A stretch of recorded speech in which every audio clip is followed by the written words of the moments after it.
Não existe feedback melhor do que de um investidor, porque geralmente é preto no branco. Você vai lá, faz a sua proposta da empresa, explica o porquê do crescimento, seja para um investimento, ou seja para uma compra, uma aquisição. E o feedback é, não vou por causa disso. Não tem meias palavras. Aqui no Brasil, a gente, né, toda vez que vai dar ou receber um feedback, você fica andando de lado e não fala diretamente. Nesse meio aí, não tem meias palavras. Ou seja, olha, eu não estou investindo por causa disso, e tudo certo. E isso é o melhor feedback, talvez o melhor feedback empresarial que você possa ter é um processo como esse. Então, assim, as pessoas têm que estar preparadas para isso, ou seja, tirar o lado positivo disso. Ou seja, não deu certo aqui, o que aquela pessoa falou para mim que não criticar o que falou, mas se colocar no lugar dele, e até hoje a gente ainda retoma algumas das coisas que falaram pra gente, falou assim, demora às vezes anos. Você olha, aquele cara falou aquilo lá atrás, olha, ele tinha razão. Empresário geralmente é bastante solitário, né? É uma atividade muito solitária, né? Você empreender é solitário. É justamente com os sócios que você vai estar na trincheira. E eu acho que essa questão, né? A complementariedade de competências e a questão dos valores, eu acho que é bem fundamental.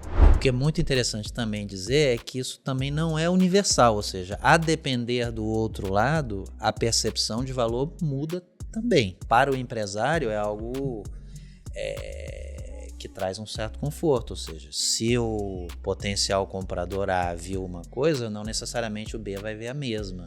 Então, acho que esse processo do vender, etc., eu acho que ele vai muito desse matching que não necessariamente você conseguiu antever todos os elementos quando você começou a construir o seu negócio. Então, acho que hoje uma coisa que a gente pensa muito tá legal, se der certo, quem se interessaria por isso que a gente está fazendo? E também a pergunta, se não der certo, alguém se interessaria pelo que vai sobrar aqui? Então, acho que essas duas perguntas, né, para quem está começando e tentando olhar lá na frente, e óbvio que isso é um exercício de futurologia, né?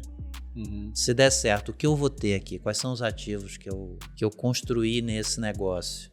Quem se interessaria por isso? E esse quem, em geral, é que tipo de empresa, que tipo de investidor, que mercados se interessariam por isso, né?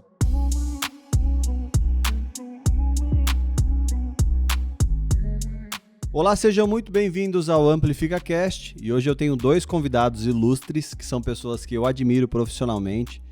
Inclusive, eu já tive a oportunidade de trabalhar ao lado deles.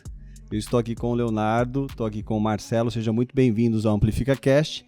E só um detalhe, eles empreendem juntos há muitos anos e já venderam algumas empresas, então se você é um empreendedor ou se você tem um negócio e você pretende vender a sua empresa, esse episódio é para você. E eu vou deixar também aqui na descrição o link do nosso último episódio gravado com o Léo, que aí você vai acompanhar um pouco mais sobre a jornada dele e a empresa também que ele estava trabalhando naquele momento, e agora já um outro empreendimento. Sejam muito bem-vindos ao AmplificaCast.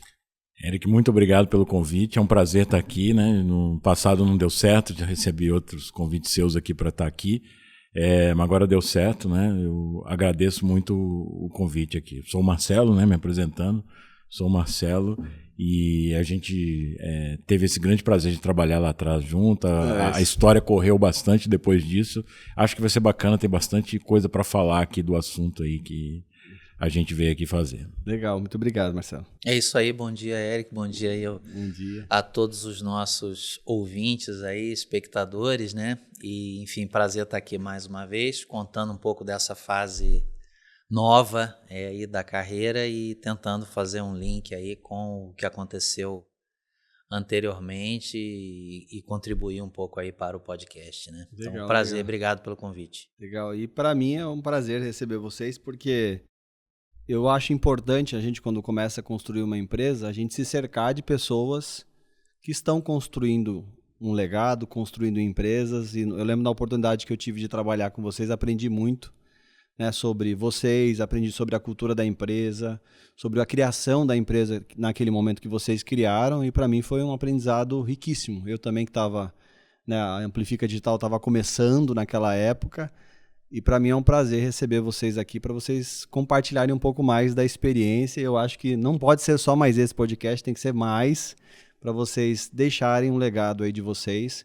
Eles são bem modestos, então você vai perceber isso, né? Eles já já constroem negócios relevantes e são bem modestos. E o objetivo desse podcast é a gente compartilhar com você informação útil para que você possa aplicar no seu dia a dia. E vocês já empreendem juntos há quantos anos? Já vai fazer quase 20. Quase 20. 2005 nós começamos a trabalhar juntos, né? E vocês se conheceram aonde? A gente se conheceu na Unicamp, a gente foi colega do curso de Engenharia de Computação da Unicamp. Assim, na verdade, eu acho que a gente deve ter se conhecido quase que no primeiro dia de curso. Por lá. aí. E a amizade veio de lá, não, assim, profissionalmente demorou um tempo para a gente se juntar como sócio, né? As carreiras então, são vocês eram amigos primeiro? Amigos primeiro, né? Saímos da faculdade, né? O Léo teve uma carreira de empreendedor desde o início, que ele comentou aqui no outro podcast. Eu saí para uma carreira corporativa, fui fazer MBA fora do país, voltei com uma carreira de consultoria, segui o mundo corporativo por um tempo, né? Quando eu saí da computação, eu fui para a área financeira, eu não segui carreira a princípio na área de tecnologia. Era meio um bicho do mato, né? Porque naquela época a tecnologia era super demandada como hoje, mas naquela época tinha muito menos profissional. Mas eu saí para uma carreira corporativa mais business e voltei para a área de tecnologia com o convite do Léo. Quando eu decidi sair do mundo corporativo e empreender, tinha um business plan pessoal, fui conversar com ele, a gente já tinha ajudado um pouco as empresas dele entendi. Então no passado. Vocês meio que se assessoravam ali, Isso. Né? Muito na parte financeira, fazendo valuation, algumas coisas eu já tinha ajudado. E aí quando eu saí para o mundo, resolvi sair para o mundo de empreendedorismo, a primeira pessoa que eu fui conversar, obviamente, foi com o Léo, para falar um pouco da minha ideia de sair, e aí ele fez o convite nessa época para se juntar. A empresa ainda estava pequena, a empresa né, que já era uma filhote de outras coisas que ele já tinha feito. E aí foi a partir dali que a gente se juntou, começou a trabalhar junto de verdade. Isso foi 2004 para 2005. E como é que foi essa questão, assim, Léo, do convite, né? De você, o Marcelo, vocês já conversavam, né, sobre negócios, já tinha ali uma relação que vocês vinham mantendo. O Marcelo em outras posições, você já empreendendo. Como é que foi essa questão, assim, o Marcelo pode ser o meu sócio? Como foi decidir isso? Então, esse acho que é um tema interessante, que permeia muito, acho que, a vida do empresário, né? Essa coisa de você buscar o sócio é algo que é bastante delicado na vida do empresário, né? Eu acredito que eu tenha comentado isso aqui da outra vez, mas eu vim exatamente de um movimento de ter vivenciado que um conjunto de outros sócios havia literalmente abandonado a empresa, né? E a gente nesse momento em que o Marcelo chegou, a gente talvez estivesse ali com 4, 5 pessoas, mas chegou a ter 20 antes. Então, eu diria que a gente estava ali provavelmente numa fronteira do morrer ou sobreviver. Já vislumbrando algumas viradas do ponto de vista de mercado, tecnologia, né? Éramos uma empresa, a WG Systems naquela época era uma empresa de prestação de serviço de tecnologia, e que naturalmente precisava de mais força empreendedora para passar esse momento complicado de você ter membros da sociedade que haviam abandonado o negócio porque justamente também não produzia renda suficiente para todos, para a sobrevivência de todos. Então, essa coisa do convite, eu acho que ela tem muito a ver com, como o Marcelo falou, complementaridade de competências. Acho que isso é uma coisa que permeia muito o tema da sociedade. E mais importante ainda do que isso, acredito, uma questão de alinhamento de valores mesmo, pessoais, profissionais. Acho que isso talvez seja o que cria ao longo do tempo a maior sinergia, né, entre os sócios. Né? Porque eu já falei isso aqui da outra vez, né? O empresário geralmente é bastante solitário, né? É uma atividade muito solitária, né? Você empreender é solitário. E é justamente com os sócios que você vai estar na trincheira. E eu acho que essa questão, né, a complementariedade de competências, isso a gente vai trazer aqui no Startup Studio, né? Uhum. E a questão dos valores, eu acho que é bem fundamental. Como é que foi para você assim, acreditar no BP, no Business Plan? Falou, você já acreditou na ideia de imediato, porque você estava saindo de uma carreira executiva, né? Sim. Então você já tinha um bom salário, né? Essas coisas todas que uma carreira de um bom executivo provê. Como é que foi acreditar nesse projeto? Olha, assim, primeiro que eu falo para as pessoas, assim, se a questão é só o dinheiro, dificilmente você vai empreender, porque a saída dessa virada é muito difícil. Eu tinha uma carreira bem sucedida. Não era que eu tinha sido demitido, não. A carreira estava bem sucedida, foi realmente uma consciência pessoal de que eu não me encaixava, assim, o mundo corporativo não era exatamente o que me motivava. Né? E aí quando você passa por esse mundo de empreendedor, assim, o baque financeiro é o primeiro que vem, né? Você tem que estar preparado para ele, né?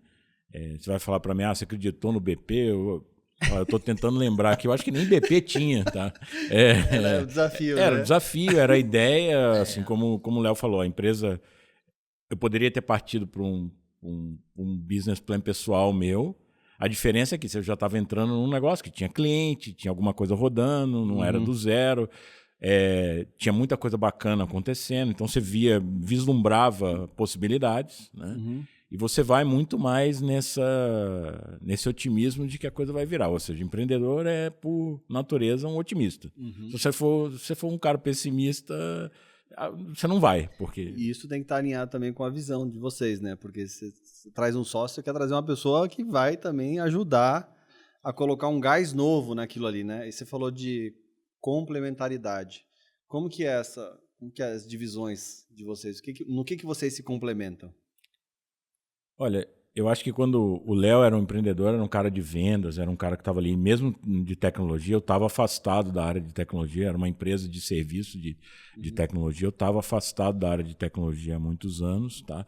Quando a gente se juntou, acho que a complementariedade era bem clara, assim. Eu trazia uma bagagem financeira, de consultoria, de business, de estratégia, tal, que o Léo não tinha vivido, tá? E ele, obviamente, complementava muito a minha visão. Assim, eu nunca tinha vendido nada, né? Não era um vendedor. Né? A parte de tecnologia eu estava realmente reaprendendo as coisas que, enfim, eu fiquei uma década fora do assunto, então eu estava retomando esse assunto, né? E esse mundo de empreendedorismo. Ele já tinha um monte de experiência de como que abrir uma empresa, ter um contrato social, eu tenho que sócio saindo, né? Isso, ou seja, tinha um monte de coisa que eu não tinha experiência, tá? Então, essa complementariedade do início, ela foi muito clara. Legal. Né? E acho que se complementou bem. Com o tempo, obviamente, eu fui aprendendo a vender e assim, as coisas vão caminhando, e aí o que vale muito é a questão dos valores que o Léo falou, as coisas têm que estar alinhadas, entendeu? Porque... Muito legal. Léo, escolher um sócio é fácil? Porque você passou por uma experiência no início de sócios que não ficaram. Não, eu já tive várias falhas em relação a isso. Eu acho que tem... E parece que nunca você aprendeu o suficiente, né? Ou seja, sempre frustra, há elementos em que você fala, eu não perguntei o suficiente... antes de começar, porque eu acho assim, no momento em que você elege um sócio, o grau de incerteza quanto ao futuro eu diria, total, certo? Por mais que você diga, eu tenho um business plan, eu sei mais ou menos todas o que as informações. fazer, a incerteza é muito alta. Tem adiantando um pouco a história, assim, dessa questão do sócio. Essa empresa onde a WG System, que eu entrei de sócio, a gente fez uma fusão com uma empresa espanhola um pouco mais para frente, 2008, né? 2008 ou 2009. E ao discutir essa fusão, a gente trouxe um amigo e falou, vamos fazer o contrato de como que vai funcionar essa nova sociedade e tal. Tinha um outro sócio tal, que eu já conhecia, mas conhecia pouco, né? E essa pessoa que veio financeira era um amigo pessoal que veio ajudar a assessorar mesmo essa fusão. Ele falou, olha, vocês podem escrever o que vocês quiserem aí nesse contrato. O que importa é vocês se conhecerem e entenderem que tem um alinhamento de valores. Legal. Tá? Porque se vocês não tiverem um alinhamento de valores, se não acharem que podem conviver bem, muito provavelmente qualquer coisa que a gente escrever aqui vai ter algum furo. Né? E esse foi um conselho muito bacana, que ficou para depois, porque em vez de ficar discutindo cláusulas e tudo mais, a gente foi se conhecer. Vamos sair aqui e ver para São Paulo, a gente foi para lá, ou seja, vamos se conhecer, as famílias se conhecerem, ver se realmente tem uma sinergia de valores, e o negócio deu super certo. Legal. E, obviamente, se perguntar para mim o que estava escrito naquele contrato, eu não sei. Ele foi para a gaveta e a gente nunca mais encostou nele, entendeu? Nossa, entendi. Porque na nossa experiência, assim, também a história dos conflitos de sócio, em geral, eles são disparados por gatilhos que, em geral, são pequenos, né? Alguém começa a se dedicar a outra coisa, desbalanceia, né, uma visão justa de cargas, isso é muito comum, né?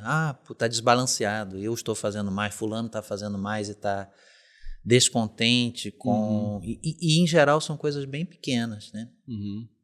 E que elas, de alguma maneira, vão se acumulando e elas vão detonando a sociedade. Isso, evidentemente, excluindo os temas de desonestidades e coisas que vale, que às vezes acontece conosco, nunca aconteceu, felizmente, né? Em nenhum caso isso, mas acontece. Mas excluindo esses casos, em geral, os conflitos de sócio, eles têm a ver com isso. E, de novo, você volta muito na história dos valores, como as pessoas se comportam, no que elas acreditam, no que elas estão confortáveis de se comportar, né? Porque a história da complementariedade profissional, e a gente estava falando isso, né? Ela começa de uma determinada maneira, mas ela cria a sua própria dinâmica, e na medida em que o tempo passa, essas divisões elas são muito, muito mutáveis, né? Então, as divisões de tarefas, como divide as tarefas? Olha, essa semana aí você cuida disso, essa semana, deixa eu ajudar nisso.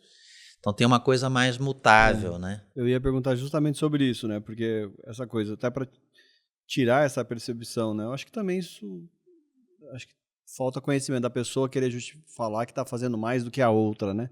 Como que vocês dividiam as responsabilidades? Por exemplo, o Marcelo, quando entrou, ele já entrou com um papel definido, porque ao longo do tempo ele vem fazendo outras coisas que vai aprendendo, né? Vai mudando, vai mutável. Mas já entra com um papel definido, até para um conselho para quem está ouvindo e está abrindo uma empresa e quer chamar um sócio, e para ser mais assertivo, quando a pessoa entra, o outro sócio vem, ele já tem que vir com um papel definido? Como que vocês definem esse papel? Uma conversa de papéis ela é importante, mas o que eu acho também que para a perenidade daquela relação profissional é fundamental que isso não seja um futuro elemento de atribuição de culpa. Você, Eric, é o diretor comercial. Não está vendendo nada, a culpa é do Eric. A culpa é de todo mundo, né? Entendeu? Do business, então, né? Esse elemento é que eu acho importante, ou seja, naturalmente, até por uma questão de produtividade, você ter uma divisão de responsabilidades, tarefas, ajuda, é importante. Né? Mas esse cuidado ele é bem relevante, né? Os sócios eles têm uma responsabilidade, na minha visão, bastante integral sobre o rumo da empresa, né? Legal. E essa questão assim, né? Eu perguntei vou perguntar aqui agora de desafios no início da construção dessa sociedade. Aí falou, a empresa não está vendendo, né? Como que para você assim, você já entrou, já ganhava o que você ganhava? Quanto tempo depois você começou a ganhar o que você ganhava? Marcelo, quanto tempo você começou a ter retorno também sobre aquele negócio? Como que vocês discutiam essa parte assim mais comercial, do sucesso da empresa, da evolução? Porque você era o cara dos números, né? Também. Mas assim, logo no início, né? Cada início tem a sua história, né? Eu tinha também uma história ainda. Acabei trazendo algumas consultorias que eu estava fazendo pessoa física para a empresa, para poder ajudar o negócio na época e tal. Então já entrou com o cliente, entrou com o cliente. Isso aí, já chegou jogando. Mas eu acho que é um pouco isso que é um pouco isso que o Léo falou, assim. Na verdade, o problema é de todo mundo. Legal. Tá? poderia, por exemplo, a consultoria é minha, eu vou ficar fazendo por fora. Não, assim, vamos todo mundo empurrar a empresa para frente. Então, esse alinhamento de valores ali é muito, muito grande, de esforço. Nós estamos aqui para empurrar a empresa. Ou seja, o que eu estou fazendo, ele tem uma vida definida. Ou seja, na hora que eu acabar, acabou. E aí? Eu vou continuar fazendo isso na vida? Não é o que eu quero. Nem era o business plan que eu tinha, não era fazer aquilo. E o objetivo foi, no momento em que você entrou para a sociedade, isso aqui tem que dar certo, né? Então é aquela história do... Não tem plano B, né? E do porquinho na feijoada, ou seja, você está totalmente comprometido com o negócio ali, não dá para... falou, não vendeu porque o outro não vendeu. Não, se não está vendendo, vamos entrar junto lá, vamos entender, vamos inventar outra coisa, não deu certo aqui, fomos para determinado cliente, não foi boa a reunião, né? Você sabe disso na venda de serviço. Essa aqui não foi legal, vamos ajustar um pouco o discurso. Eu estava aprendendo a vender esse tipo de coisa, então, obviamente, as primeiras reuniões são uma desgraça. Você vai ouvir, vai aprender e tal, mas com o tempo você vai pegando, vai dando a sua contribuição, mas eu acho que é um tempo de comprometimento mesmo. Legal. E o momento mais difícil, assim, que vocês passaram na empresa, assim, de incerteza, de que, de repente, até tirou a noite de sono de vocês? Olha, eu felizmente durmo bem, rapaz. Dificilmente eu tenho algum problema. Então você consegue virar a chave quando chega em casa. Felizmente eu durmo bem. Mas assim, claro que você tem, especialmente nas histórias empresariais mais longas, e a nossa mais longa foi WG Systems /Abertec, né? Eu passei praticamente 20 anos nesse ciclo.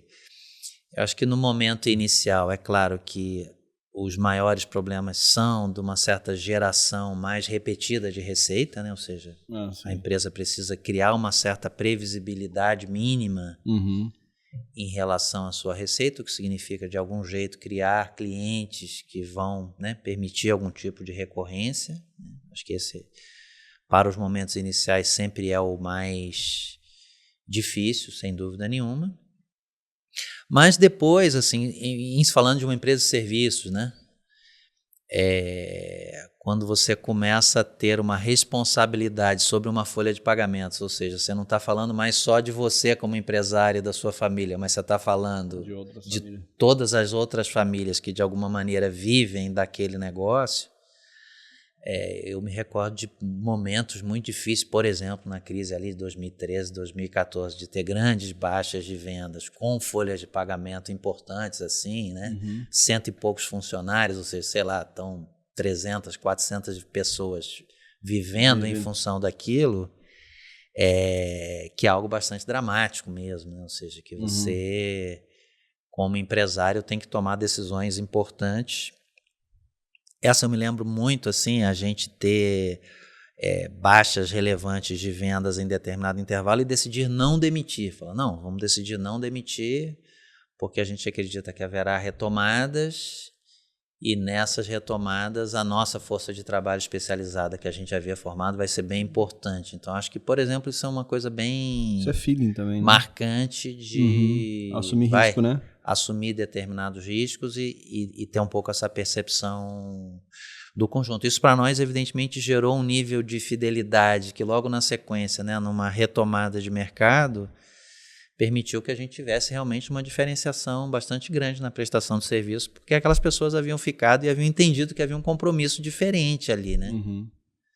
Então, acho que no crescimento, esses soluços aí são muito... E aí a gente falava, brincava, porque no início da empresa a gente dizia simplesmente, não, esse mês a gente não tira nada e beleza, o caixa está resolvido, porque vendeu um pouquinho, paga ali e está tudo 4 certo. funcionários está fácil. Cara, com 120 funcionários, falar, a gente não tira nada esse mês, não mudava em absolutamente nada o drama de caixa, ou seja, a gente continuava devendo aquela folha inteira, o INSS, cara, eu lembro da gente falando disso, falar, cara, lembramos daquela fase lá de trás em que a gente simplesmente dizia, esse mês eu não levo o pão para casa, agora não adianta eu falar isso novamente, né? Então tiveram fases, etapas de não levar o pão para casa. Sim. Como qualquer empreendedor. Sim, no início você não vai levar o pão para casa, aliás, você vai levar o pão para os outros, né? E como é que é, assim, olhar os números, Marcelo, da empresa? O que você atribui, assim, uma boa gestão financeira? O que é uma empresa ser saudável? O que você acha que é um negócio interessante, assim? A gente conversa muito disso, né? Porque a gente está numa onda muito de gurus, né? Cada um tem a sua, né? Começa um monte de sigla de KPI que você tem que... o custo de aquisição, começa a surgir um monte de coisa. Quando você está falando de empreendedorismo, empresa pequena começando, o que eu falo assim, tem só um indicador, caixa. Assim, o que o Léo falou de folha de pagamento e tal, eu me lembro de um episódio específico que realmente tirou meu sono, que estava muito apertado o caixa, o cliente não pagou no final do mês, eu tinha exatamente um dia para pagar a folha, sem o dinheiro. Nossa. E foi a única vez na nossa carreira aqui que a gente atrasou a folha em um dia. Eu precisei de 2 dias para conseguir levantar o dinheiro para pagar. O cliente pagou, tá tudo certo na sequência. Mas foi a única vez que a gente atrasou, assim. Aquilo é um negócio que me marcou muito. Marca mesmo. Não pode acontecer. Eu já passei por isso, marca. É o tipo da coisa assim, não pode acontecer. Claro. Né? É o seu papel ali como gestor de... O recebimento importante do cliente, cara, no final não cai, não entrou, meu. Chegou a folha do dia 5, cara, meu Deus do céu. Você levanta o dinheiro E quando você pode, desespero. é o desespero, né? Então, assim, é um negócio muito complicado, né? Então, assim, caixa é o que a gente sempre controlou, tá? Então, todos os nossos negócios, assim, tem previsão de caixa de 180 dias diário, né? Dá um trabalho? Dá um trabalho, mas, assim, aquele é o meu indicador. É a certeza que, olha, com as previsões que eu tenho, e elas normalmente, nessa hora, você tem que tirar o otimismo um pouco do lado e falar, cara, eu vou fazer uma previsão pessimista, por quê? Porque eu tenho que saber se eu vou ter um aperto na frente. Então, esse controle, para mim, é muito, muito importante numa empresa que está começando. Tá? E aí, o que acontece muitas vezes nesse mundo moderno aí de startups, de que tem tem um aporte gigantesco de dinheiro na empresa. A primeira consequência disso é desperdício para mim. Porque no momento que você não tem o aperto do dinheiro, as decisões já não são tão assertivas, na minha visão, como elas deveriam ser. Você acaba normal, natural do ser humano, dando uma relaxada e aquela eficiência operacional que você tinha, você acaba se dando ao luxo de fazer algumas extravagâncias. E é onde você pode se perder muito rapidamente. E você falou do caixa de, no mínimo, 180 dias? Depende do teu negócio, da previsibilidade do teu negócio. Eu sempre adotei para mim os 6 meses, porque em 6 meses dá para... De previsão, de né? previsão. Não que você vai ter esse dinheiro sobrando, ao contrário. A nossa visão de gestão, o Marcelo não falou isso, mas traduzindo no popular, é bastante pão dura, né? Então, assim, sobras em geral não são bem-vindas empresarialmente, né? Na PJ, ou seja, a empresa é geradora de caixa, tem sobra, distribui para os sócios. Essa é a nossa visão para manter esta gestão financeira bastante ajustada. Ou seja, a gestão financeira não pode, na nossa visão, ser uma gestão literalmente perdulária, ter sobras, né? Sim. Estar muito confortável. Entendi. É contraproducente a gestão financeira estar confortável demais. Que entra entendeu? nessa questão que você falou, né? Do excesso de capital também. Isso, exatamente. Deixa a gente ela se conforto, torna né? confortável demais. Então, tem um pouco essa filosofia mais pão dura mesmo, né? Traduzindo em palavras mais simples, a gente acredita que isso pode ser ter um efeito positivo no dia a dia da gestão. Isso, um dia mais... Porque você precisa lidar com aquela escassez, né? Então, isso é bom. A gente tinha conversas do tipo, nos meus 6 meses de previsão aqui, se a gente não vender mais nenhum contrato, aí ele queria me matar, né? Como assim não vai vender mais nenhum contrato em 6 meses? Eu tô falando que se a gente não vender mais nada, com o que a gente tem em caixa, com o que está previsto entrar, a gente vai morrer daqui a 5 meses e meio. Então, cara... Mas só tô falando. Isso era uma afirmação também. Se você realmente não vende nada em 6 meses, você morreu e não sabia. Sim. Certo? Ninguém te avisou, mas você morreu. Então, aqui a reafirmação... Então, assim, é sempre aquela história de você estar olhando para frente e falar, tem que ter alguma coisa empurrando, temos que puxar mais e como que é essa dinâmica assim, que vocês construíram? Vocês foram construindo um negócio em conjunto, vocês foram criando esses indicadores, né? Como que era É um encontro mensal de apresentação de resultado? Vocês olham o que está no pipeline de vendas? Como que é essa dinâmica, assim, né? Para ter êxito? Porque uma coisa é você ir trabalhando ali no feeling, né? Mas vocês precisam medir isso, né? Regularmente e tal. Depende bastante da maturidade da empresa, né? Uhum.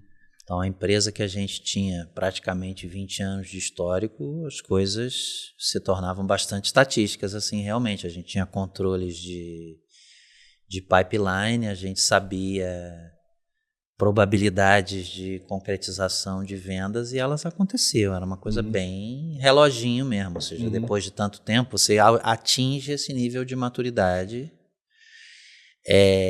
O que a gente vê como um problema, né?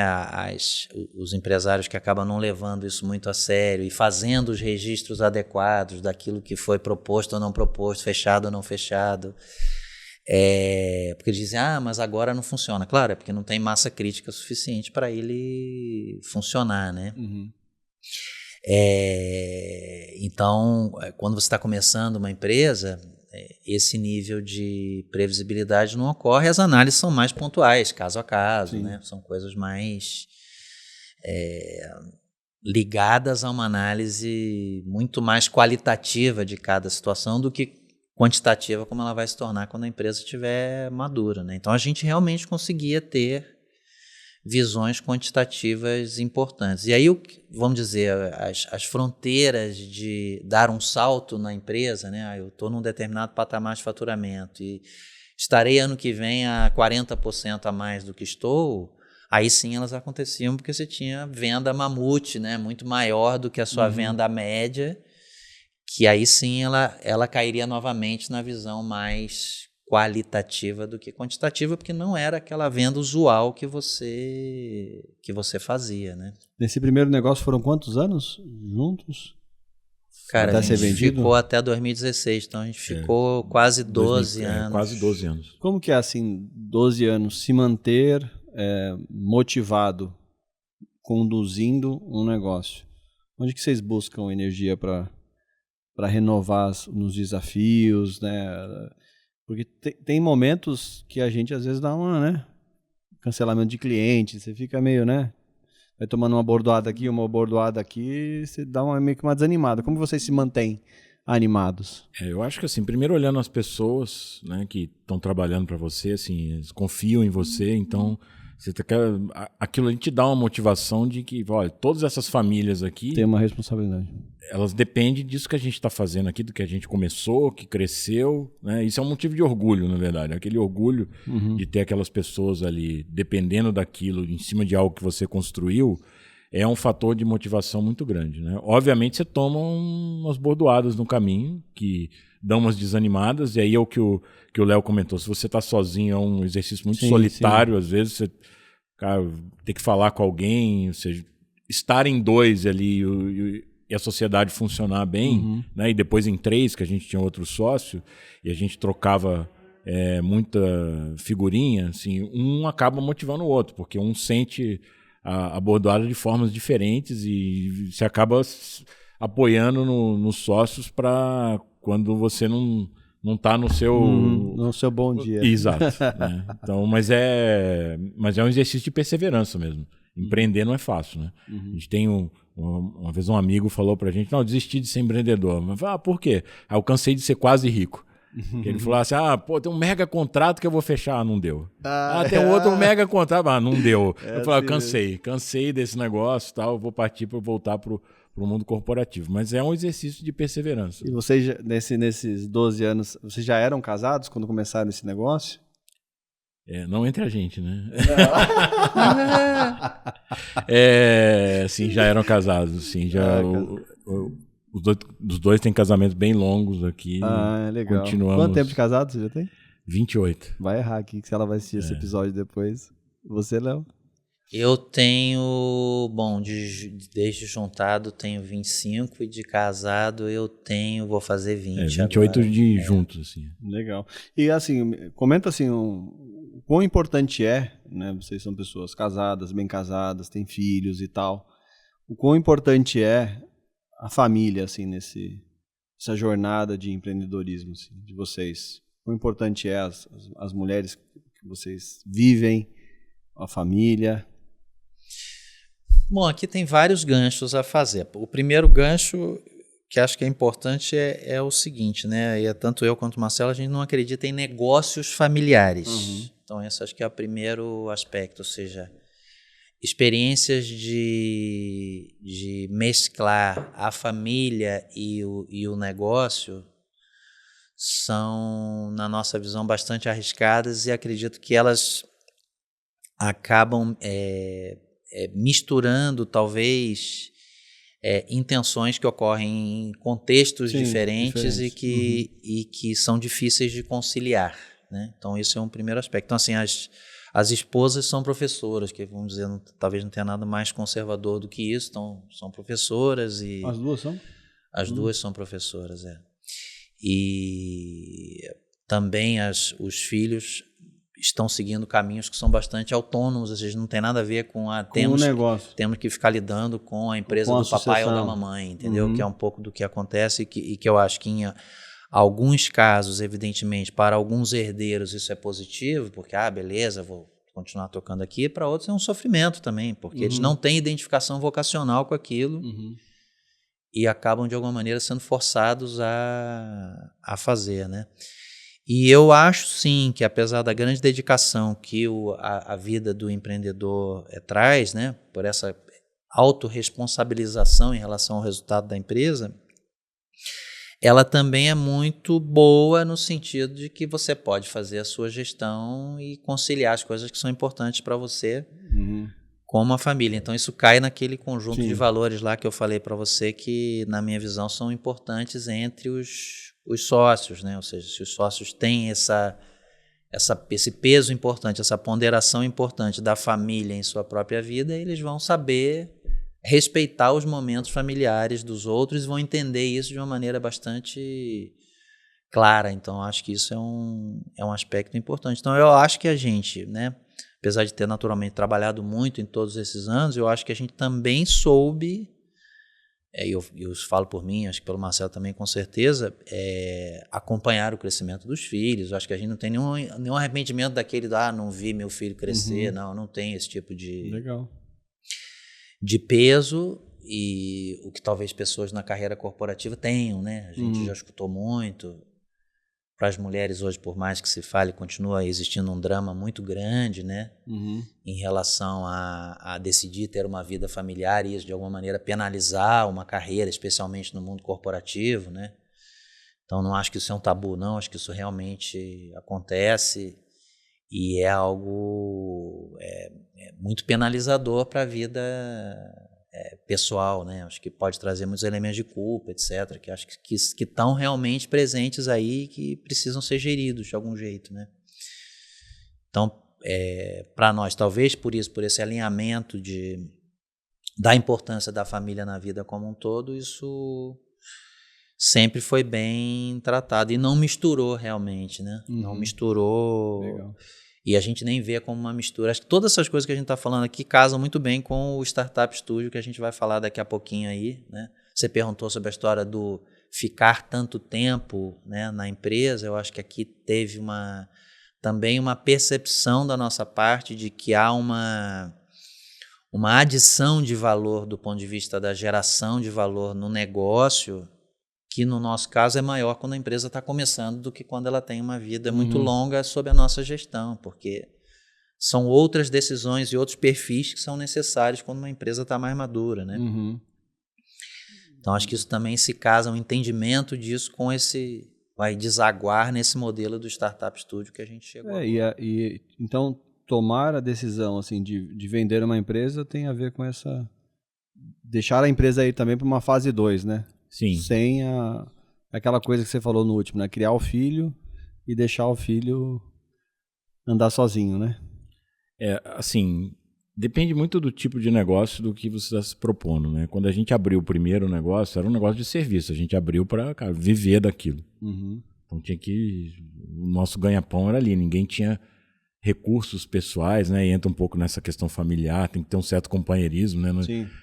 No meu caso, por exemplo, minha esposa, né, teve esse entendimento, esse companheirismo de ela ter uma carreira mais estável enquanto tinha um outro maluco em casa que ia assumindo o risco, né? Então, isso é importante. E no caso daquela empresa, a gente vivia daquilo. Então, não tinha opção. Né? A gente não, em nenhum momento, criamos isso aqui para vender um dia. Não, a gente criou isso aqui para viver dessa empresa. Né?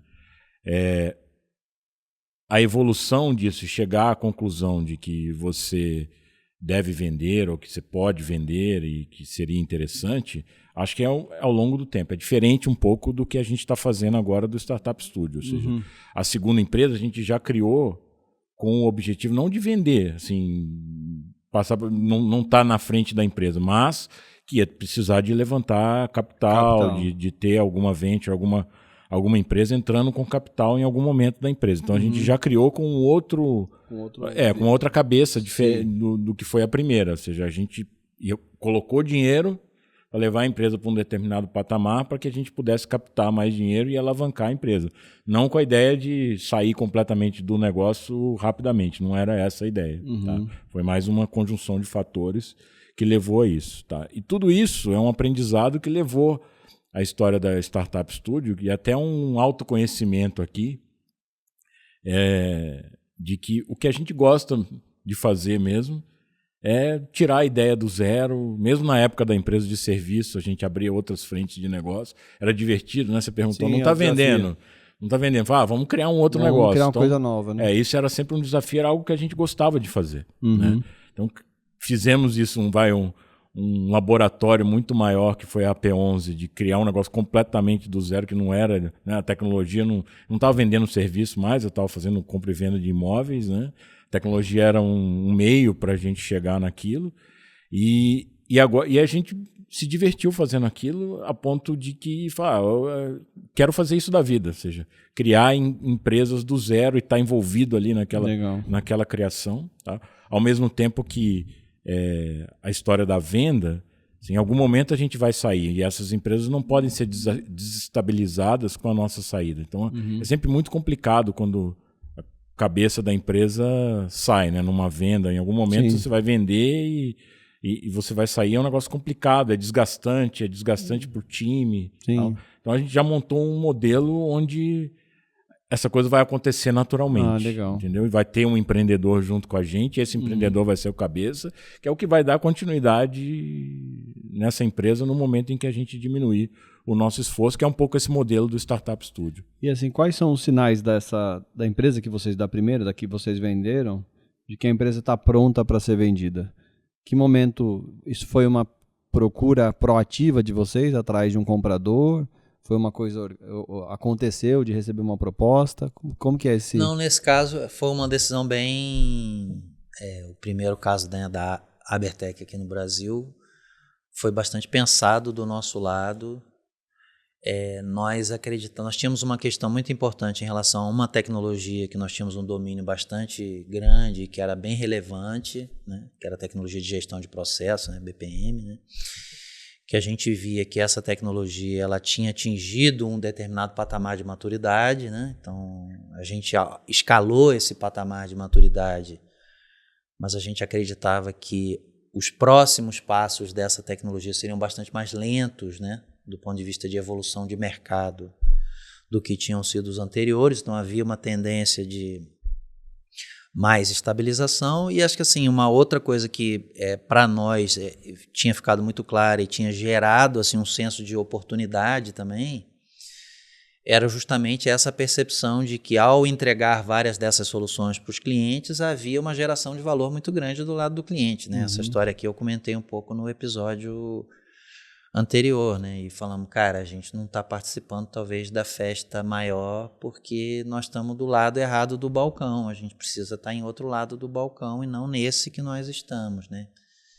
Então aí já uma visão de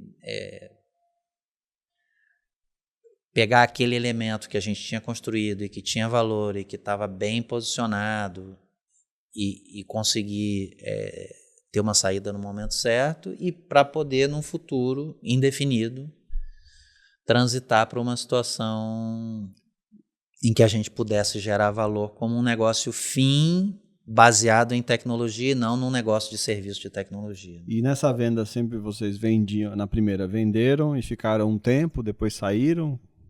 Sim, que é o normal quando, né, você vende um negócio, você é 100%. o cabeça. A primeira foi venda de 100%, mas tinha compromissos de entrega pós, né, de integração das empresas e tudo mais. Tá?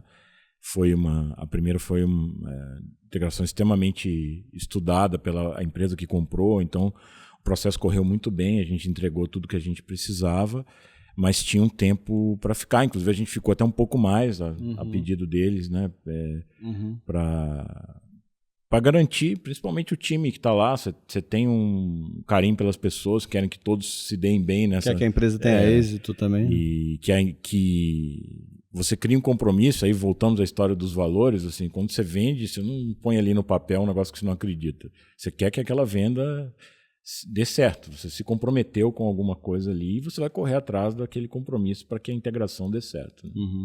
E qual que foi a venda? Pelo que estou vendo aqui, 1, 2... O Léo tem mais algumas aqui, né? Mais 2 empresas de tecnologia. Vocês 2 em conjunto, né? 2 em conjunto. Qual que foi a venda mais desafiadora? E por quê? Eu acho que pela nossa inexperiência, né? Esse primeiro movimento de venda integral da ABE Brasil, que aconteceu lá em 2016, foi mais difícil, porque a gente conhecia poucos passos, né? O que ia acontecer depois, né? Nem só o depois, mas o próprio processo, né? Acho que existe talvez uma certa mitologia em relação à história do M&A. Quem não trabalha com isso fala, nossa, que coisa mais glamourosa, pomposa, glamourosa, né? E eu, puxa, não sei direito, não participo deste universo, então não sei exatamente como vai acontecer e tal. De maneira que a gente contratou realmente uma consultoria que tinha esse conhecimento e que foi bem fundamental, assim, na condução do passo a passo, mas a gente tinha muito pouca clareza em relação a cada uma das etapas, né? Como que isso realmente acontece. Talvez essas coisas estejam realmente pouco escritas, né? Acho que... E o que a gente viu ali é que, claro, existe um conjunto de deveres de casa de longuíssimo prazo que o próprio empresário trata, certo? No desenvolvimento da sua empresa, na previsibilidade das receitas, na sua sanidade financeira, na sua sanidade em relação a passivos, né? O empresário o tempo inteiro toma decisões em relação a isso, coisas que podem ou não gerar passivos futuros, né? E esse dever de casa a gente tinha feito por crença pessoal mesmo. Vamos pagar os impostos, vamos fazer os recolhimentos corretos de folha, vamos ter as relações corretas com os clientes e as pessoas, não vamos ter caixa 2, ou seja, todas as coisas que são decisões diárias dos empresários, certo? Então você está trabalhando ao longo do tempo para construir essa entidade que é saudável, né? E que pode ser do interesse de outros. E aí acho que existem outras partes, e aí justamente vem essa coisa do empresário perceber onde ele agrega mais valor num ciclo de vida de uma empresa, que é você realmente compreender quais são os elementos daquilo que você construiu que trazem valor para o outro. O outro, que é um pouco do que o Marcelo falou, o outro vai extrair valor de uma maneira diferente, ele vai possivelmente potencializar coisas que você sozinho não conseguiria, né? E é por isso que o M&A acontece, ou seja, alguém enxerga e diz, poxa, beleza, nesse ponto que está, para mim, eu consigo extrair mais valor. E realmente consegue, né? Acho que a gente teve, né, foi um bom exemplo. Um exemplo muito bem sucedido aí dessa visão aí com o pessoal da GFT lá, os alemães lá da GFT, que realmente eles tiveram uma habilidade foi uma venda muito internacional, grande, né? Foi, eles tiveram uma habilidade muito grande em conseguir fazer e extrair valor daquilo. Então eu acho que tem muito a ver com isso, ou seja, acho que tem as decisões de longo prazo do empresário e depois no processo de venda essa coisa da junção do valor. E aí nesse sentido a consultoria, quando você nunca fez, ela te ajuda a tentar entender, puxa, quem poderia enxergar valor naquilo que você construiu, porque isso não é uma coisa muito óbvia, não, né? Sim, sim. A depender do que você construiu, Às vezes nem você enxerga, né, o que você não enxerga. E você tem depoimentos que às vezes te surpreendem positivamente e negativamente também. Você fala, tem coisas que você fala, puxa, eu fiz isso aqui, deve ser excepcional. Alguém fala para você, cara, isso aí complica. Exemplo, nós fizemos diversificações geográficas em algum momento na ABTEC. Aí o cara falou, cara, isso aí complica muito. E a gente falava, nossa, isso é bom, porque a gente tem um risco disperso em várias geografias e economias diferentes. O cara falou, isso aí só dificulta. Então, esses feedbacks, muitas vezes, eles são surpreendentes ao empresário que não passou por isso antes. E nesse sentido, a primeira vez é mais difícil, porque você vai ser mais surpreendido ao longo do processo, né? E qual conselho, Marcelo, que você daria para empreendedores que pensam vender o seu negócio? Olha, tem que ter bastante paciência e resiliência, tá? Porque o Léo fala isso e realmente é um negócio que é uma verdade. Ou seja, não existe feedback melhor do que de um investidor. Porque geralmente é preto no branco. Você vai lá, faz a sua proposta da empresa, explica o porquê do crescimento, seja para um investimento, seja para uma compra, uma aquisição. E o feedback é, cara, não vou por causa disso. Não tem meias palavras. Sim. Né? Aqui no Brasil, a gente, né, toda vez que vai receber um feedback, você fica andando de lado e não fala diretamente. Nesse meio aí, não tem meias palavras. Ou seja, olha, eu não estou investindo por causa disso, e tudo certo. E isso é o melhor feedback. Talvez o melhor feedback empresarial que você possa ter é um processo como esse. Tá?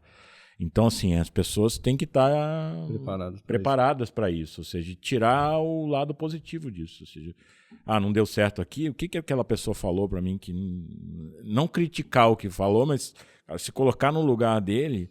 E até hoje a gente ainda retoma algumas das coisas que falaram para a gente. Falou assim, demora às vezes anos. Você olha, pô, aquele cara falou aquilo lá atrás, olha, ele tinha razão. É que nem aquela coisa do casamento, né? Às vezes sua esposa fala uma coisa pra você, você não acredita que aquilo é verdade. Eu acho e ela é o espelho, claro, né? Tá te vendo todo tem dia. Uma similaridade aí com isso, né? E óbvio, isso de alguma forma pode afrontar algumas das suas crenças profissionais, que também às vezes você sai de um negócio desse bem reflexivo, assim, que você fala, cara, minha crença profissional não foi reconhecida do jeito que eu pensava, né? Eu pensava que isso funcionaria de uma outra maneira. E o que é muito interessante também dizer é que isso também não é universal, ou seja, a depender do outro lado, a percepção de valor muda também. Sim. O que também, para o empresário, é algo que traz um certo conforto, ou seja, se o potencial comprador A viu uma coisa, não necessariamente o B vai ver a mesma. Então, acho que esse processo do vender, etc., eu acho que ele vai muito desse matching que não necessariamente você conseguiu antever todos os elementos quando você começou a construir o seu negócio. Então, acho que hoje uma coisa que a gente pensa muito tá legal, se der certo, quem se interessaria por isso que a gente está fazendo? E também a pergunta, se não der certo, alguém se interessaria pelo que vai sobrar aqui? Então, acho que essas duas perguntas, né, para quem está começando e tentando olhar lá na frente, e óbvio que isso é um exercício de futurologia, né? Se der certo, o que eu vou ter aqui? Quais são os ativos que eu construí nesse negócio? Quem se interessaria por isso? E esse quem, em geral, é que tipo de empresa, que tipo de investidor, que mercados se interessariam por isso, né? Você sabia que esse podcast ele é da Amplifica Digital? Se você ainda não nos conhece, acesse o nosso site amplificadigital.com.br e lá você vai conhecer um pouco sobre o que a gente faz, os nossos serviços, o que a gente entrega para o mercado, para empresas de diferentes segmentos. Você também vai ter a oportunidade de conhecer o nosso portfólio, os nossos cases de sucesso. Você vai ter a oportunidade também de falar com um de nossos especialistas. Te convido a acessar agora amplificadigital.com.br e se você precisa de um parceiro estratégico para te ajudar nas ações de marketing digital B2B ou B2C, fale com a gente e agende uma reunião agora.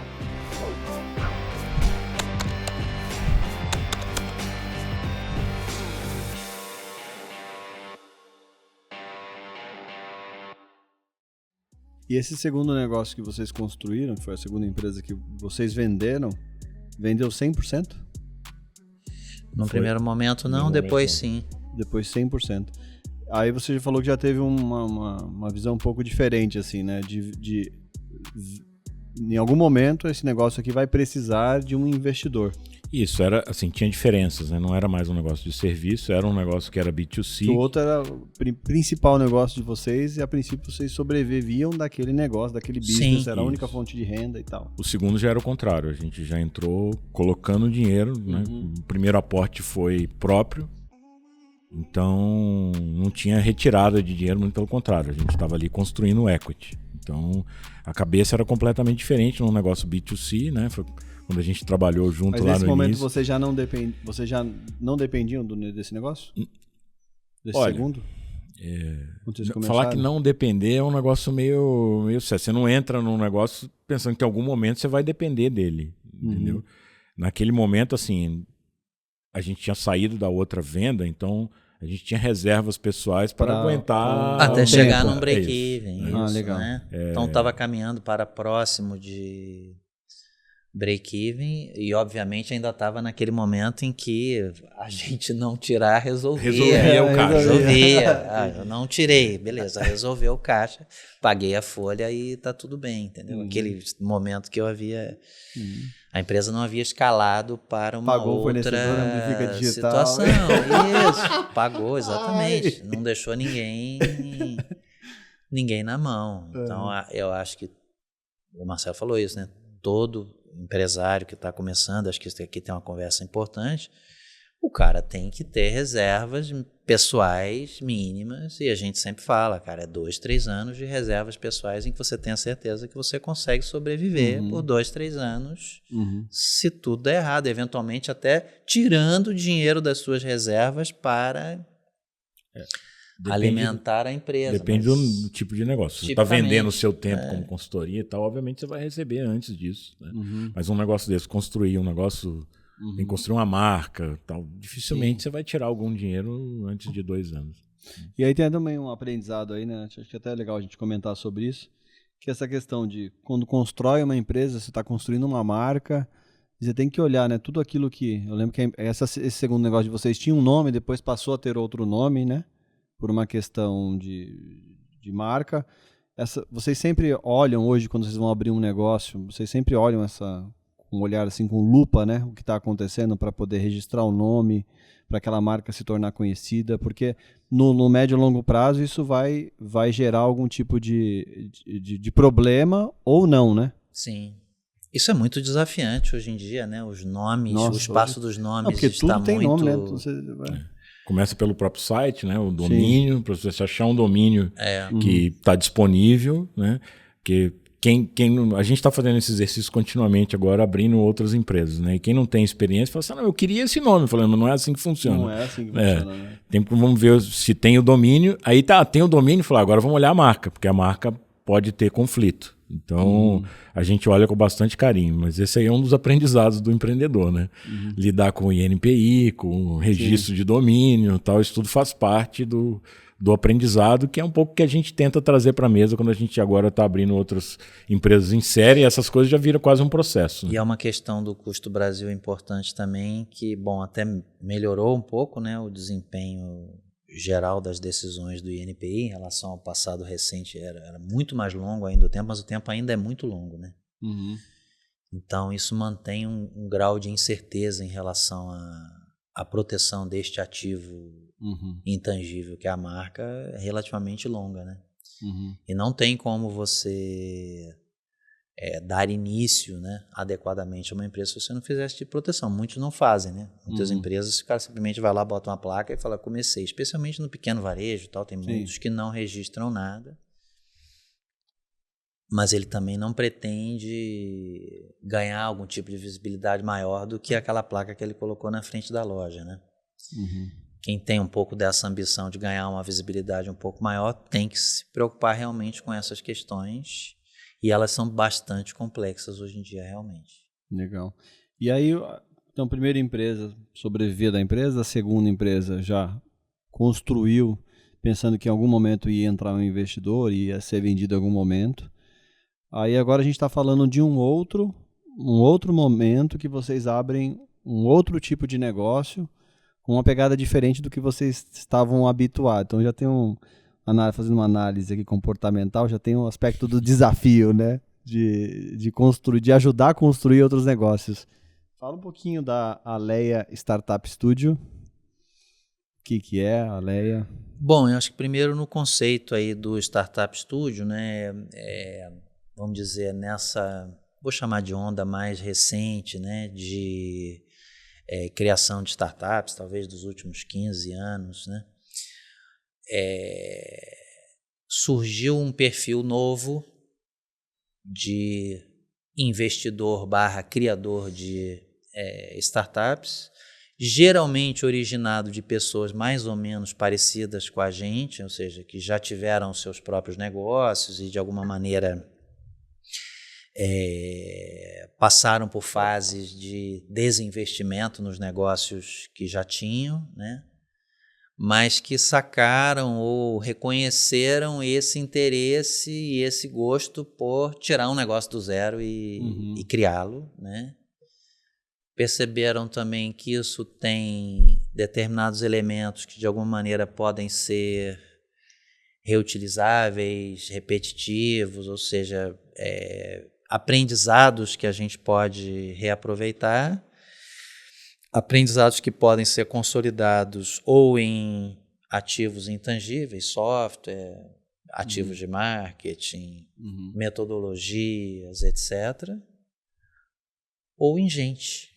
Ou seja, eu vou ter um grupo de pessoas que participa de um startup studio e que vai ajudar a criar mais de uma empresa. Então, o que nós acabamos estudando depois de sair da função executiva lá da P11 foi tentar se aprofundar um pouco nesses modelos. Existem aí alguns livros e tal, depois a gente dá até uma dica aí de alguns livros que falam sobre isso. E a ideia então é permitir que essa estrutura ela seja uma estrutura criadora de outras empresas e participe de fases iniciais do desenvolvimento dessas empresas, desde a validação, né? Ou seja, eu vou criar uma primeira ideia, gerar ali um produto inicial, fazer uma validação de mercado, começar uma fase de tração e talvez a partir desse tracionamento já ter a entrada de outros perfis que sejam mais adequados para as fases de tração. Então o Startup Studio tem essa característica. Qual que é a diferença do Startup Studio e de uma Venture Capital? Olha, normalmente a Venture Capital, elas entram com uma empresa formada, né, já com algum tipo, seja ideia, ou seja algum tipo o mais normal, que já tem algum tipo de operação, de faturamento, tal, e ela entra para fazer um investimento no negócio que aquele negócio vai usar para dar uma alavancada e crescer, né? Vira uma coisa de investimento financeiro, mais conexões, e você vai entrar naquele ecossistema ali da Venture Capital que vai te conectar com outros players de mercado e tal. Esse é um pouco o negócio da Venture Capital. E como que ela ganha dinheiro? Ela vai fazendo isso em escala várias vezes. Algumas dessas empresas vão crescendo e em algum momento tem uma saída, uma venda e tal, e aí a Venture Capital valoriza o seu fundo, né, o seu capital ali do que foi investido. Um investimento de risco, mas feito inúmeras vezes em paralelo para poder, de certa forma, diluir esse risco aí e buscar um retorno, né?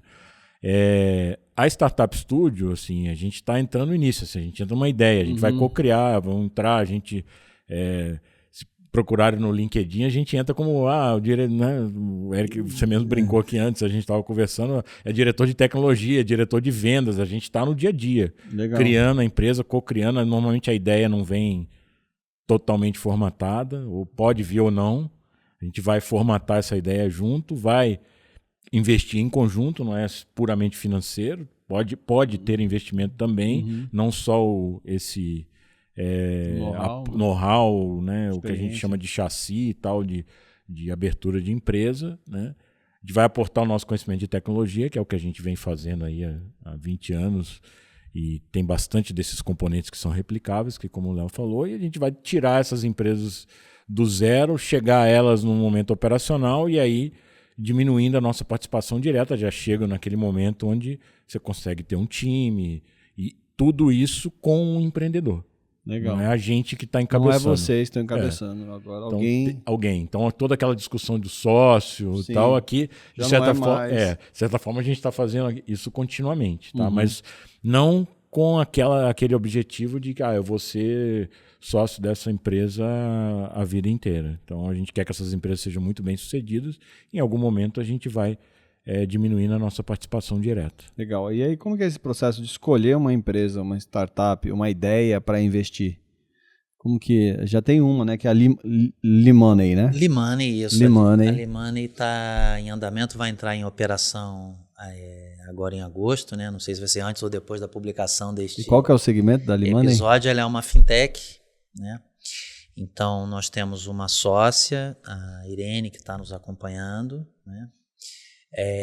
Irene vai vir contar em breve. Isso. Contar em breve a história da Limoney. É uma pessoa que traz, e aí de novo, essa coisa primeiro da complementariedade das competências ou experiências. Traz uma experiência muito relevante de trabalho no setor financeiro, né, diretamente em grandes bancos. Então, enfim, tem uma fluência muito grande dentro do setor. Então, acho que aqui, começando a responder a sua pergunta, nesse co-criador que a gente está chamando, né? A gente está procurando pessoas que tenham experiências concretas em determinados segmentos de negócio que possam aportar esta experiência e que isso de alguma maneira seja complementado pela nossa experiência, particularmente em tecnologia e na condução de novos negócios, né? E aí o papo anterior continua valendo, ou seja, são pessoas que têm valores compatíveis com os nossos, acreditam em elementos da vida pessoal e profissional de maneira compatível. E a gente também tem procurado nesse momento pessoas que coinvistam, ou seja, existe um compromisso não só de trabalho, mas um compromisso também de coinvestimento. Isso é uma diferença muito grande em relação a uma venture capital, né? A venture capital notavelmente capta dinheiro de terceiros para alocar nos investimentos, né? E os gestores da venture capital em geral não são os donos do próprio, né, do dinheiro que está lá, existe dinheiro de terceiros.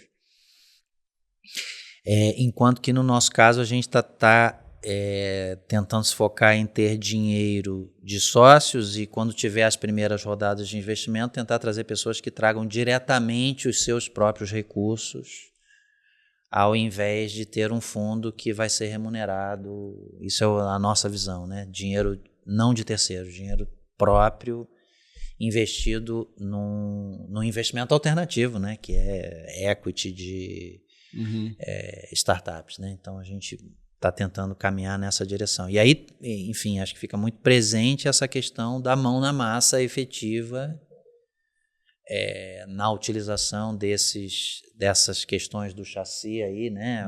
Os elementos de tecnologia, marketing, administração, finanças, etc., que são replicáveis entre essas várias empresas que a gente está criando.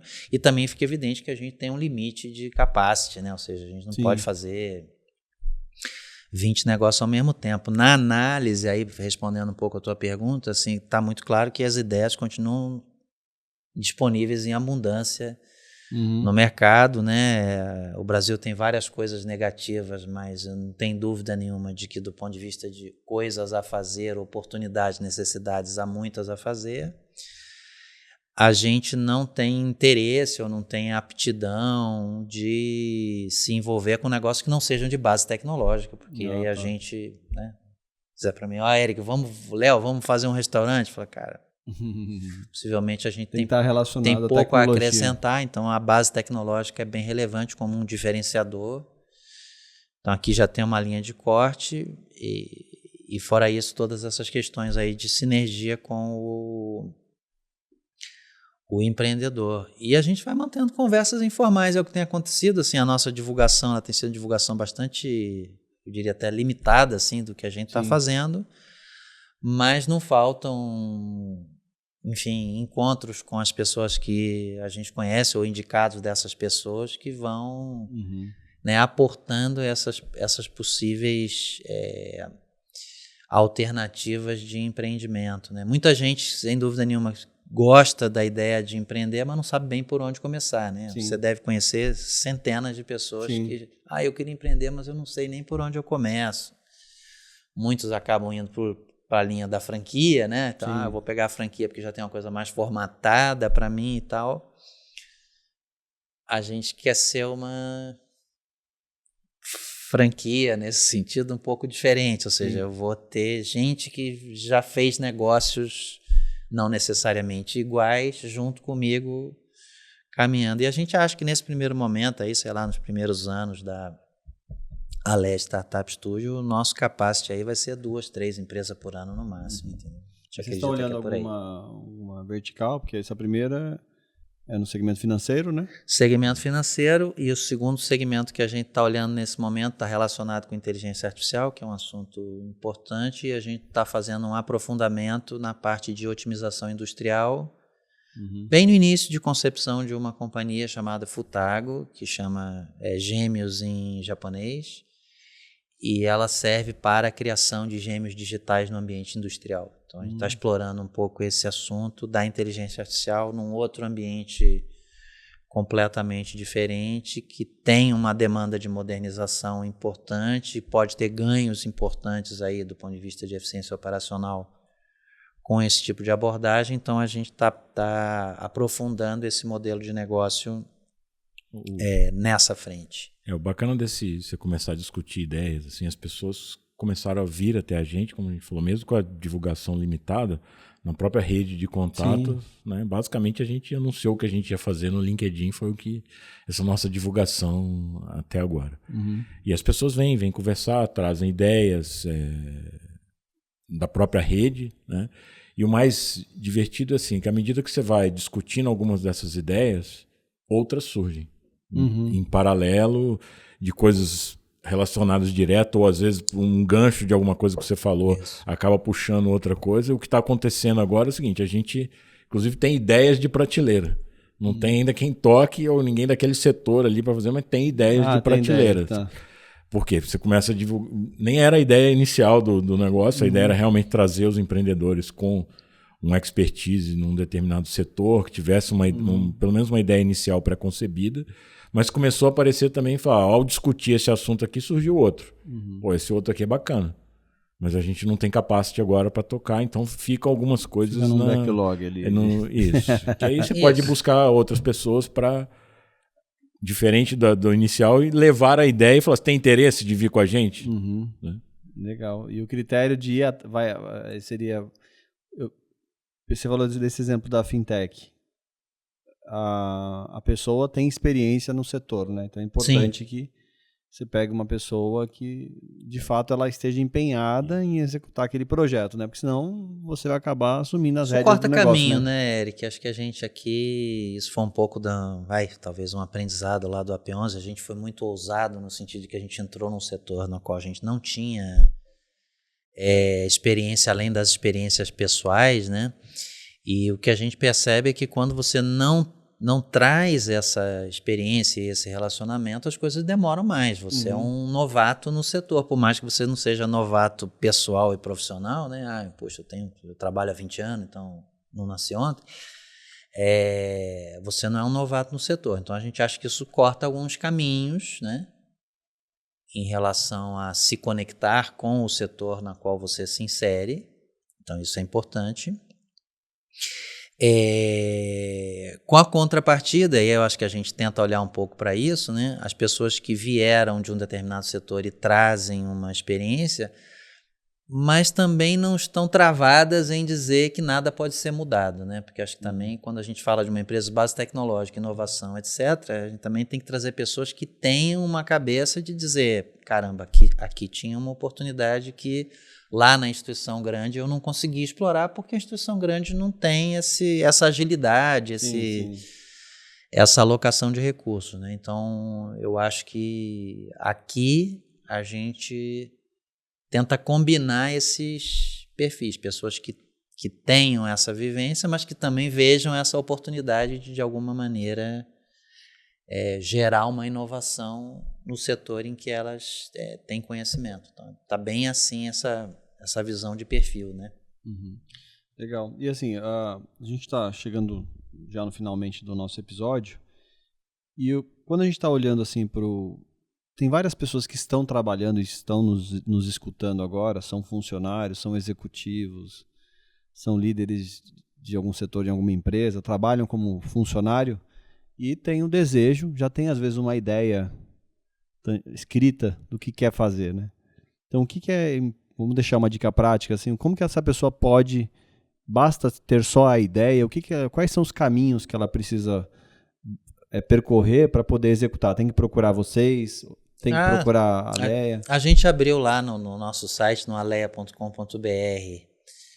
um formulário lá para o nosso criador candidato. Vamos deixar esse formulário aqui no link, hein? Isso, então para o nosso criador candidato, então onde as pessoas podem lá contar todas as inscrições um pouco. Que vieram através do Amplifica Cast, nós vamos ter 10% de participação. Aí. Então, lá as pessoas relatam um pouco.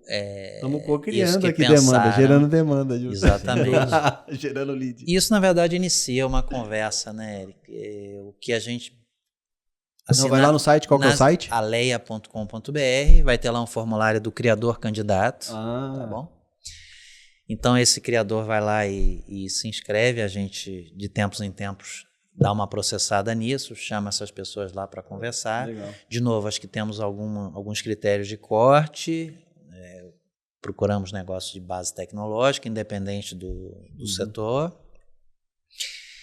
com pessoas que queiram, né, trabalhar 100% do tempo nos negócios que vamos criar juntos. Tá. Então, que queiram co-investir. Sempre não dá para ficar nenhum e ir para outro, né? Todo mundo parcial. Não dá, não né? funciona. Então, tem que ter alguém dono do negócio. Então, é isso que nós estamos esperando como critérios iniciais de... Isso até é uma alavanca também, né? Para quem está em dúvida se vai ou se não vai. Já Isso, exatamente. Tem que ir já também 100%. Exatamente. E isso inicia uma conversa, né? Ou seja, a partir dali a gente inicia a conversa. Eu acho que os formatos finais das ideias, dos planos de negócio e tal, são co-criados, né? Uhum. Já aconteceram situações na qual a gente escreveu, como o Marcelo falou, planos de negócio que falou assim, nossa, isso aqui realmente não vai para lugar nenhum, vamos parar por aqui, né? Entre aspas, gastamos o nosso tempo, mas não chegamos a lugar nenhum. Já aconteceu de ter planos assim, puxa, aqui parece que tem coisa, mas a gente não tem criadores para ir junto, certo? Então, bota lá no parking lot. E tem coisas menos maduras, que ainda são, conceitos de negócio. Eu acho que, enfim, aí também dando a dica para as pessoas, está sendo muito falado, acho que todo mundo aí da inteligência artificial está abrindo possibilidades muito novas, né? Nossa, cada dia uma coisa. E a inversão eu gostei muito dessa expressão, não é o software as a service, é o service as a software, né? Então, são novas prestações de serviços que vão ser feitas não mais por gente, mas por software, né? E isso abrindo possibilidades nessa prestação de serviço do ponto de vista de racionalização de custo, né? Realmente trazer algum tipo de benefício para o consumidor desse serviço. Então, acho que aqui tem um universo de coisas que serão realizadas que a inteligência artificial vai permitir, que a gente está ainda engatinhando, né? Legal. Então, acho que em relação realmente ao tema eu acho que tem coisas que hoje não são ocupadas por empregos porque elas não têm justificativa econômica, Mas tem outras que sim são ocupadas por empregos que vão ter que ser, né, trabalhados de maneiras diferentes no futuro. Então, tem que ter um co-criador que queira estar 100% dedicado. Dedicado. Isso foi uma coisa que a gente aprendeu ao longo do tempo, assim. Os negócios não necessariamente seguem a estratégia que você traçou inicialmente. Tem muita mudança de rumo que quem que vai fazer? Se você não está respirando aquele negócio, né? Você não vai conseguir enxergar que você tem um problema. Então, assim, tem que ter alguém ali respirando aquele negócio o tempo inteiro, tá? Nesse início a gente vai estar junto, a gente vai estar muito presente, mas a gente não está 100%. Sim. Tá? Então, a gente está montando essa equipe da Alea para ter mais gente experiente conosco, para aportar nesses negócios e a gente conseguir alavancar mais negócios em paralelo, mas assim, uma das condições é a pessoa estar 100% envolvida. Assim, aquele negócio, vou continuar trabalhando aqui, vou começar uma coisa aqui para ver se vai dar certo, normalmente não dá. Normalmente não dá. Né? Se você quer, vai. Né? Então você falou um pouco de, né, o conselho que você dá para a pessoa que está pensando, ou seja, você tem que levar realmente. Se você acredita na sua ideia, então você vai pular dá de o cabeça. seu tempo para sua ideia. E aí tem vários caminhos. Tem o nosso aqui, tem outros caminhos no mercado. Você pode buscar ajuda para te ajudar aí nesse início aí de startup. Tem um monte de organizações e instituições e tal que ajudam com isso. Mas assim, estar dedicado ao negócio é muito importante. Talvez seja, acho que o principal desse início aí. Legal. E aí, para abrir a Alea Startup Studio, vocês já conheciam esse mercado? Como é que foi assim, conhecer sobre o modelo de negócio que vocês iriam abrir? Leu alguma coisa? Consultou amigos? Foi bem curioso. A gente, na verdade, começou a refletir sobre como a gente poderia... junto assim, começou a pensar devagar? Nos meses depois que a gente saiu lá do AP11, a gente ficou com um certo tempo disponível, né? Que deu para descansar um pouco e também abrir a cabeça para coisas novas, né? Foi o quê? Quantos meses? 6 meses? 5 meses. 5 meses. Que deu para pensar um pouco sobre coisas novas e a gente vinha discutindo isso, né? Será que conseguimos iniciar mais de uma coisa simultaneamente, mas a gente não tinha muito um nome disso, até que nos deparamos, né? Buscando literatura de administração de startups e tal, demos de cara com esse conceito e falamos, cara, esse conceito parece bem encaixado. Na linha tem um Startup Studio Playbook, tem alguns livros relacionados a esse assunto do Startup Studio.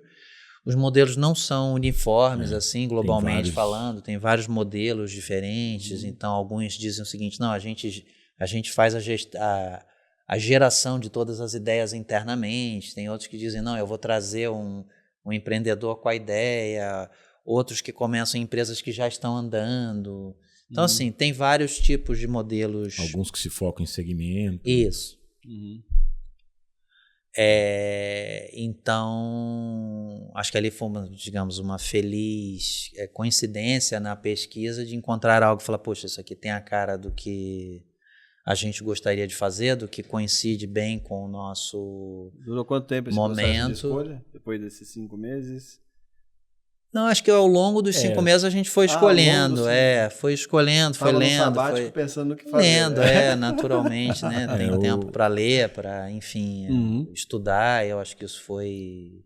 Legal. O sabático é um aprendizado também, até com você mesmo, você aprender que não dá para ficar de sabático, né? Assim, quem está acostumado ao ritmo de atividade e tal, você fica num sabático. Eu quase fiquei louco nesses 5 meses aí Então, assim, você fica buscando, cara, qual é o próximo passo. A gente já tinha algumas ideias que a gente já tinha discutido, mas, assim, exatamente o formato foi amadurecendo nesses meses aí, um pouco nessa leitura mesmo, né? O sabático te ajuda a ter um pouco de tempo para ler coisas e tirar um pouco a cabeça dos problemas do dia a dia. Então, amadureceu nesse autoconhecimento também, de que, cara, o que a gente gosta de fazer? A gente gosta de tirar ideias do zero. Né?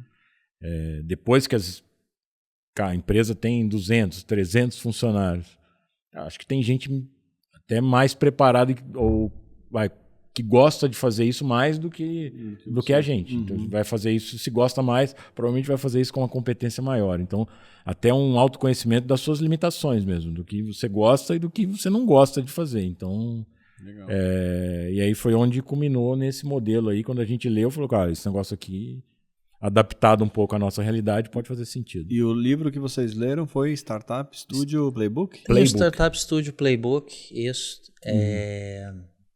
Tem um autor italiano, depois eu passo certinho para você colocar no link lá o nome do livro. O nome do autor. Eu acho que continua valendo bem legal para os nossos co-criadores, o Founders Dilemma, que eu acho que eu já tinha... Founders Dilemma, que eu inclusive tinha mencionado, acredito, na nossa outra conversa aqui.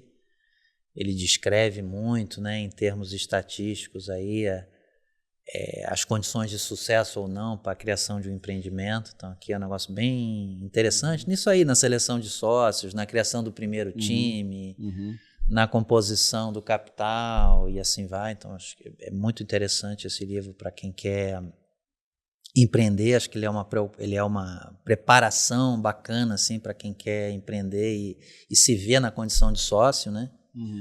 Acho que isso é muito bom. E a gente tinha falado aqui antes do início aqui da conversa, eu acho que o Lean Startup continua sendo para a gente algo importante como método, né? A gente não acredita muito em ficar fazendo excessivamente pesquisa antes de começar algo, né? Pesquisa muito abstrata.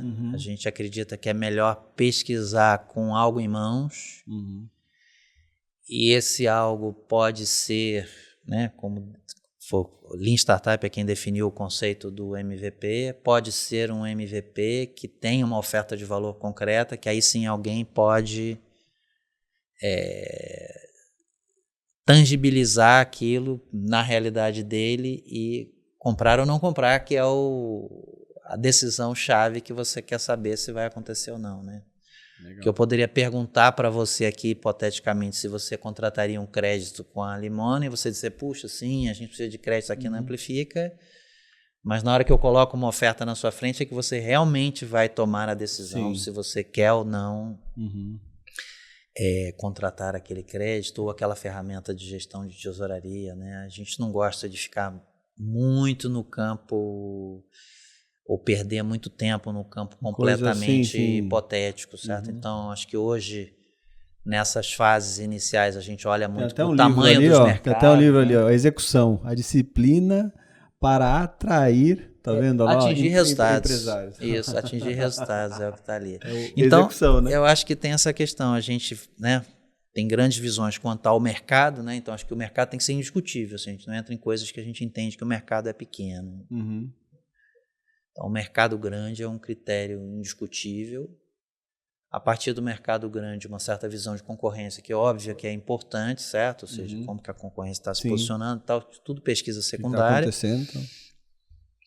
E a partir dali é começar a desenhar o que seria o MVP associado a um plano de negócio daquele MVP. Porque também não adianta fazer plano de negócio para 10 anos, porque você não vai conseguir fazer esse tipo de projeção com um mínimo de chance de acertar.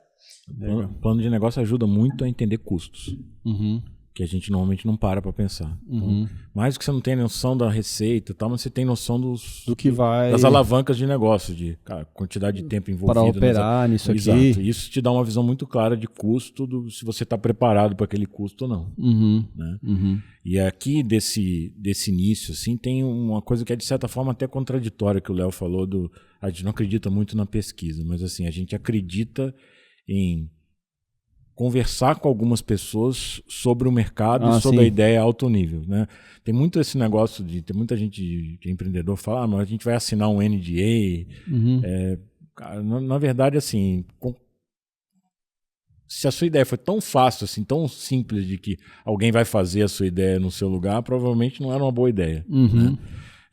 Então, você tem uma ideia, você tem algo que você está pensando em fazer, então converse com as pessoas que são daquele setor, alto nível mesmo, para entender o setor, ver o que aquelas pessoas estão pensando, mas ao mesmo tempo, assim, você imaginar que eu vou fazer uma pesquisa quantitativa, qualitativa, um pouco mais formal, para ver se um determinado conceito vai para frente, a gente não acredita muito nisso, Porque quando você está falando de uma página em branco, ou seja, não tem nada pronto, as pessoas têm uma certa dificuldade de abstrair aquilo que você está falando ali para uma coisa pronta. E se você pegar as grandes rupturas de mercado que tivesse, antes de fazer a ruptura, se tivesse perguntado para alguém, a pessoa ia falar que você estava louco, que aquilo ali não ia fazer o menor sentido e tal. Tem muitos casos desses. Então, é um misto aqui de entender o setor, conversar com pessoas chaves do seu relacionamento, ou alguém te indique e tal. Conversar, expor as ideias é muito interessante, até para você formatar a ideia. Na hora que você explica, você está formatando a sua ideia, né? Mas depois disso, partir para criar um MVP. Legal. Estamos chegando ao final do AmplificaCast. E para encerramento, pode falar aí, Marcelo, como que as pessoas te acham no LinkedIn, enfim, dê informações, se quiser fazer uma pergunta, alguma coisa. Quais são os seus contatos? Eu não sou exatamente o rei da rede social, né? Mas eu estou lá no LinkedIn, Marcelo Rosenburg, tá? Vocês me acham lá, até, né, ligado à Alea, ligado à Limone, as empresas que a gente está abrindo, né? Pode ficar à vontade de me contatar por lá, não está fechado, não está exposto lá. E o próprio site, se tiver interesse, realmente tiver uma ideia de que a gente avalie uma cocriação, alea.com.br. Também a gente está o tempo inteiro olhando lá as ideias que estão chegando. Tá. Legal. É isso aí. Eric, eu queria agradecer a você novamente aí pela oportunidade da gente bater papo. Sempre muito agradável aqui o papo, né? Você é um condutor natural aí de entrevistas, enfim. Acho que tem uma habilidade bacana sua aí de, né, alinhar esse conteúdo, e é sempre uma oportunidade bacana para a gente estar aqui. Te agradeço. Acho que os contatos são parecidos aí com Leonardo, o caminho do no Marcelo. LinkedIn Leonardo? Eu acho que tá Leonardo V. Azevedo. Acho que não tá o Vieira Alves, não. Uhum. Mas a gente passa o link também para colocar ali no nosso vídeo e no nosso podcast, tá bom? E aí, mas procurando a gente pela Alea, pela Limone, consegue com certeza encontrar a gente. Então, obrigado aí pela oportunidade. Também queria agradecer, você falou no início, né, que trabalhou, aprendeu com a gente, foi mútuo. Legal, quando a gente trabalhou junto, assim, a gente estava trabalhando lá com B2C a primeira vez, então assim, a tua participação lá atrás foi extremamente importante para a gente naquela etapa, assimilar muita coisa que você trouxe lá, então assim, extremamente grato lá pela ajuda no início, e é um prazer estar aqui. Legal. É isso aí, pessoal. Muito obrigado. Fiquem ligados no AmplificaCast. O link do episódio anterior com o Léo nós vamos deixar aqui nos comentários, e o endereço das redes sociais de cada um deles também. Até o próximo AmplificaCast.